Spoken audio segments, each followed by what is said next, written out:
Good morning, everybody, and welcome to the St. Mark's Kids Chat. We have some special guests with us today, Lucy and Mason, our cousins, who are here to do the Kids Chat with us today. So in Sunday school this week, you guys are going to be learning about an army commander named Naaman. And it's from 2 Kings chapter 5, verses 1 through 15. And Naaman, he was a very well-respected man.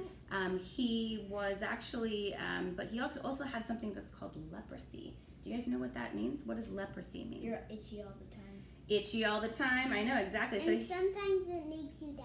And it can sometimes make you die, yeah. It's a skin condition. Here's a picture of it right here. This is kind of a picture of what your skin might look like if you have leprosy. So it's kind of white and splotchy and itchy, and it's super, super duper uncomfortable. And he was kind of ready to be done with it. So, but you know, it was interesting. In his house, he had a servant who was a helper for his wife, who came to him and lived in Israel previously. And she said to him, "Gosh, I wish my master would go to Israel to meet this prophet who could help cure his leprosy." So, you know, Naaman, this guy right here, he went to his king and said, "Hey, king, is it okay if I go to Israel and see this prophet that might be able to cure my leprosy?" And his king said, "Totally, go for it."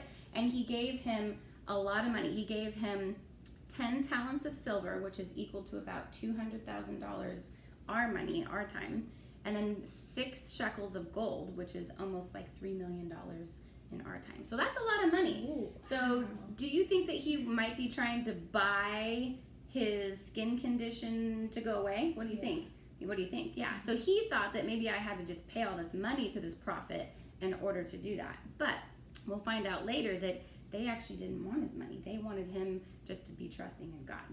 So, so he wrote, and also the king wrote him a letter to send to the other king of Israel, saying, "Hey, here you go. Here's a letter. Will you please, you know, take this this money, and will you please cure him?" And the king was like, "Hey guys, I don't cure anything." And he thought that it was like an act of war, but it actually turned out that Elisha sent a message to the king of Israel saying, "Hey, just send him over here my way, and I'll help him out." Okay, so he went and he saw Elisha. And let's talk a little bit more about what happened when he went and saw Elisha. So we're going to do a little demonstration. So if you guys want to come on down here and have a seat, we are going to talk about what happened. Max, you come on over here. You stand right over here, okay? So what happened is that Elisha said, "I want you to go to the Jordan River, and I want you to dip yourself in it 7 times. Okay, so what I'm going to have you guys do, we have a little bit of toothpaste here. You guys put your hands out for a minute, and I'm going to give you guys each a little bit of toothpaste. Don't wipe it on each other, but put it on the tips of your fingers, rub it around, okay? Rub it around, and you guys are going to pretend that this toothpaste, make sure to come in the frame, guys, so everybody can see you. We're going to pretend that this toothpaste is leprosy, okay? So I want to ask you something. How does it feel to have this stuff on your skin? Weird. Is it weird? It actually feels like soap. It does kind of feel like soap. Like, yeah, it smells weird. Does it feel uncomfortable? Yeah. Would you be eager to get it off of your skin? I won't mind. What do you want to just keep it on? What if you had to have it on your skin for the rest of your life? How would you feel about that? I wanted to get it off. Yeah, exactly. So what would you be willing to do in order to get it off your skin? Anything. Anything. Okay, I'm gonna hang on to those words, Lucy. Okay, anything. So come forward just a little bit so that you can stay in the frame. So if you were to be willing to do anything to get that off of there, would you listen to somebody if they suggested for you to do something? Yes. Yeah. Okay. So, but what if, you know, like Naaman, he was asked to go into the Jordan River, and the Jordan River is actually muddy, kind of like this, okay? So if someone said that you could be cleansed of your leprosy if you go into this muddy river knowing that you're going to be covered in mud afterwards, would you do it? Maybe. Maybe. Well, that's what Naaman was asked to do, and you know what? Elisha said that that's what you needed to do, and what did Naaman do? No, he actually didn't at first. He got angry and he ran away and he said, I don't want to do that. And so he ran away, and then his servants came up to him and said, hey, Naaman, wouldn't you be willing to do anything to get this off of your skin? And so they really encouraged him to go back and to dunk himself in the river. So that's what he did. So Naaman, you can see here, he washed himself in the Jordan River, okay? So I want you guys to do that, all right? Dunk yourself in this dirty water in here, Max. It feels very strange. Does it feel very strange? All right, now Mason, you stick your hands in here. Max, you go to the side a little bit. Yeah. Go to the side. Go to the side. Dunk your hands in there.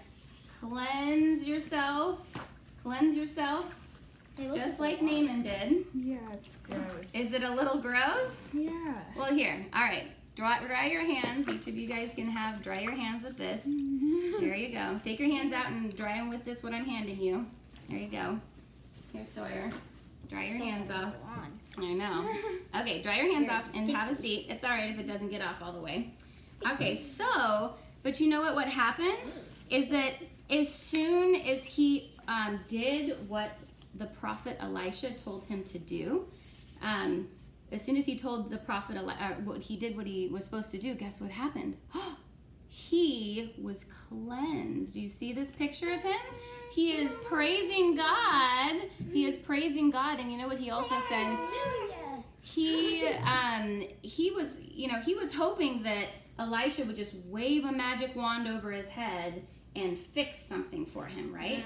But God doesn't work that way. God, he gave Elisha, obviously, the power to be able to probably do that, to perform miracles. But you know what? God wanted to teach him a lesson in all of this, okay? God wanted to teach him a lesson. So he wanted to teach him a lesson of being humble, okay? What does humble mean?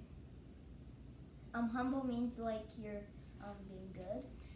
You're being good, or you're doing something that maybe don't want to do, but you do it anyway, right? Like okay. Put someone first. Like putting someone else first. Exactly. So so he was so humble. Do you see how excited and happy he is? He was so humble that he actually went back to Elisha and he thanked him, and he mentioned to him that he acknowledged that God was the only one that could have done that for him, and that God was the only one true God out there. Because back then, other people, they worshipped other gods, right? And then he said to Elisha, he says that I will only worship the one true God. Okay. Don't some people still worship other gods? They do, exactly. So that's a good lesson for us to remember, is that, us worshiping other gods and worshiping the money and all these other things that we put into God's, because money, sometimes people worship things like money, or they worship anything that takes the place of God, is basically something that could be, considered a god. What can you guys be doing this week that reminds you to be humble? Okay, so how can you be humble this week? By putting someone first. By putting somebody else first, or maybe listening to somebody, because look, did Elisha want to, or did Naaman want to listen to Elisha? No, he thought he knew better, right? So maybe listening to somebody that you maybe normally wouldn't listen to as far as advice, but especially if there's someone who is filled with the Holy Spirit and who knows God well. All right, so be thinking about how you guys can do that this week. All right, bye guys. See ya.